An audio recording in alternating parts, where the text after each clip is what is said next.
સાબરકાંઠા જિલ્લાના પ્રાંતિજની મદ્રેસામાં રહેતા 8 જેટલા બાળકો હિંમતનગર રેલવે સ્ટેશનથી મળી આવ્યા બાદમાં જીઆરપી દ્વારા પ્રાથમિક પૂછપરછ કરી મેડિકલ માટે હિંમતનગર સિવિલ હોસ્પિટલ ખાતે લઈ જવામાં આવ્યા હતા।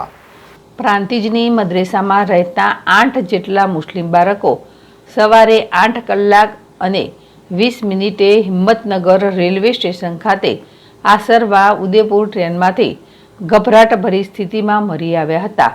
ગભરાયેલા મુસ્લિમ બાળકોને જોઈ રેલવે પોલીસે તેમની પૂછપરછ હાથ ધરવામાં આવી હતી।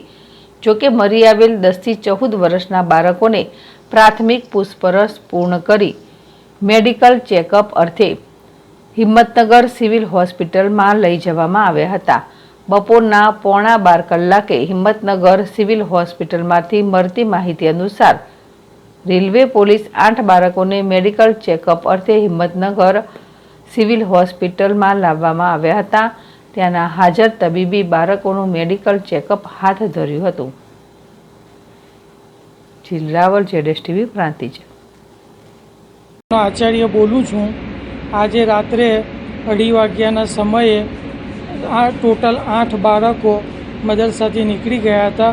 હિંમતનગર ખાતે એમને ટ્રેનમાંથી ઉતાર્યા એ ઘટના બનેલી છે। કેટલા બાળકો હતા ટોટલ? ક્યાંના રહેવાસી છે બાળકો? બિહાર ખાતેના, અરરિયા જિલ્લાના બિહાર સ્ટેટના છે। કેમ ભાગ્યા હતા? એનું કોઈ કારણ સામે આવ્યું? શાદીમાં એમને જવું હતું, એમના વાલી ના પાડતા હતા એક વ્યક્તિને, અને એ એક વ્યક્તિએ બીજા બાળકોને તૈયાર કર્યા। કેટલા સમયથી આવ્યા હતા છોકરાઓ? 15 દિવસ થયા હશે બધા। ટોટલ કેટલા બાળકો?